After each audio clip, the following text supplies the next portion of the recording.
live debate. intelligencesquared.com.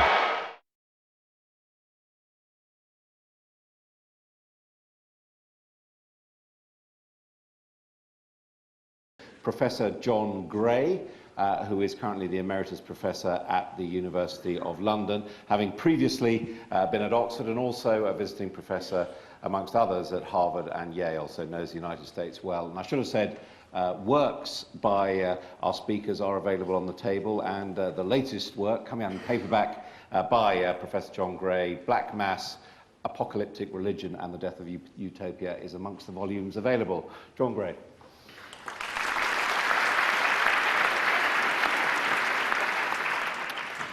Thank you very much. Well, I'm not, in fact, going to devote most of my defense of this motion tonight to issues of geopolitics or economics, though I share pretty much everything that Will said about them, but I'll begin with an anecdote. Some years ago, I was in Argentina during one of its many periods of political and economic upheaval. And I happened to have dinner with a leading central banker, a man of great wit and eccentricity, which was exhibited in the fact that he was wearing Salvador Dali mustaches. It's a true story. And during this dinner conversation, I asked what the next major policy initiative of the bank and of the current government would be. And he said, well, we're going to cut pensions by half. So I said, well, that's a very interesting thing to do in the middle of a deep recession. It's a very interesting thing to do in a deflation, which is what they had at the time. Why are you going to do it? He said, well, it's the Washington consensus. We have to. Now, I think that brought out a number of sort of interesting points, because even at that time it occurred to me there's a certain ambiguity, a certain irony, a certain paradox, even a certain hypocrisy in a country which is rightly, I think in many ways, committed to a very strong interventionist type of money policy, a very always, whenever you have problems in the economy, heaven and earth are moved. There's no concern about balancing the budget. And of course, now we have the absurdity of subprime mortgages and so on. But for many years, many countries, not just Argentina, but others, were subject to policies of what they called fiscal conservatism, balancing the budget, stable money, absolutely none of which ever got a look in the United States. And so that, I think, is part of the background of what of how my views of this were formed. But as I began by saying, it's not, in fact, the main topic I want to address. The main topic I want to address is a very unpleasant one, but I think it's a very important one. The topic is torture. Now, Simon Chalmers pointed out, he's argued that there are many ways in which America can recover from its moral morass, which he agrees has occurred under the Bush administration. And it is true that one of the candidates for the presidency, I think an honorable man, though also a very bellicose one, I don't quite look forward to the president of what is, for the time being, still the most powerful country in the world, being a man who can be seen on the web singing a Beach Boys song to the tune Bomb, Bomb, Bomb, Iran. That gives me at least a quiver of anxiety now and then. But he has promised to get rid of torture, or at least of waterboarding. And I thought it would be worth dwelling for a moment on the fact that torture has been renormalized by the world's leading liberal democracy. It's been renormalized in the sense not only that it's practiced, because of course, although we had a prohibition, and a very valuable prohibition after the Second World War, and even earlier in many countries, international conventions prohibited torture. It was widely practiced. It was practiced by the British in Kenya and by the British forces to begin with in the 70s in Northern Ireland. It was practiced on a vast scale by the French in Algeria. It was practiced on an even bigger scale by the Soviets in Afghanistan. So it was never actually eradicated, but it was prohibited.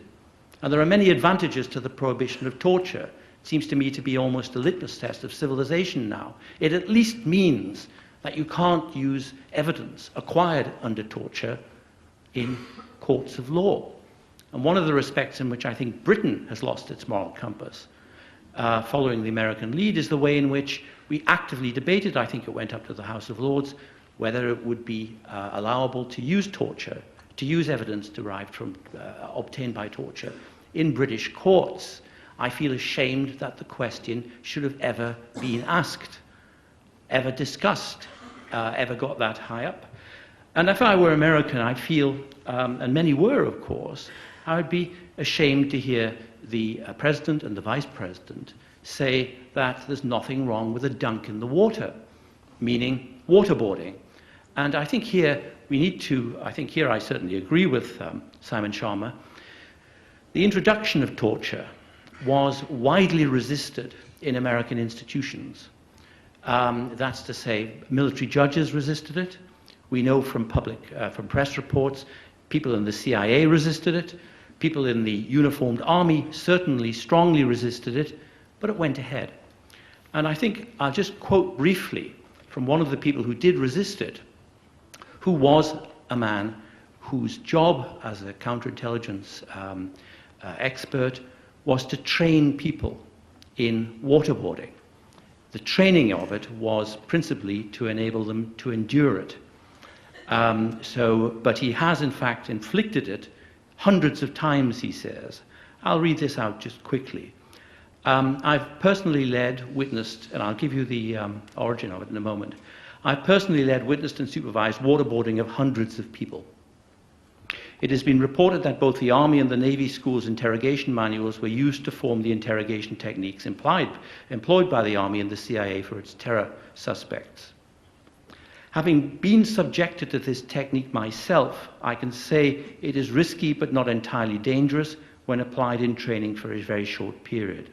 However, when performed on an unsuspecting prisoner, waterboarding is a torture technique without a doubt. There is no way to sugarcoat it. In the media, waterboarding is called simulated drowning, but that's a misnomer. It does not simulate drowning as the lungs actually fill with water. There is no way to simulate that. The victim is drowning. Unless you've been strapped down to the board, have endured the agonizing feeling of the water overpowering your gag reflex, and then feel your throat open and allow pint after pint of water to involuntarily fill your lungs, you do not know the meaning of the word. How much of this the victim is to endure depends on the desired result, in the form of answers to questions shouted in the victim's face, and the obstinacy of the subject.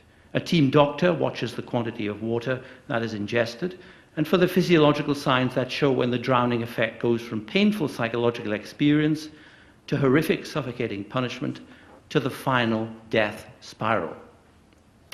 Now, he concludes his description of this, which goes on, is that he says, one has to overcome basic human decency to endure causing these effects. The brutality would force you into a personal moral dilemma between humanity and hatred. It would leave you questioning the meaning of what it is to be an American. That's an American saying this. So I share Simon Sharma's view. There are lots and lots, millions actually, of honourable Americans who've resisted this all along and protested against it. But it went ahead anyway. And as in other contexts, the really important institutions preventing even worse moral horrors weren't political institutions.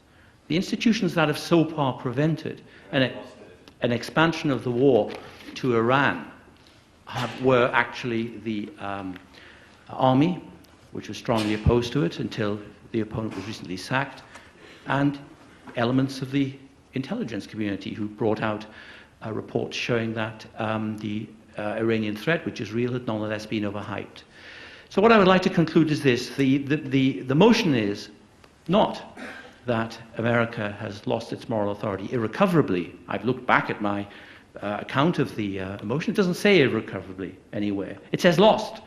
We know it's lost it. It's lost it now. I hope that the moral authority can be recovered, but I'm not sure it can. I'm not sure that a different president will, even McCain, will do, or Obama, will do what they promised to do. All I know is what has been done.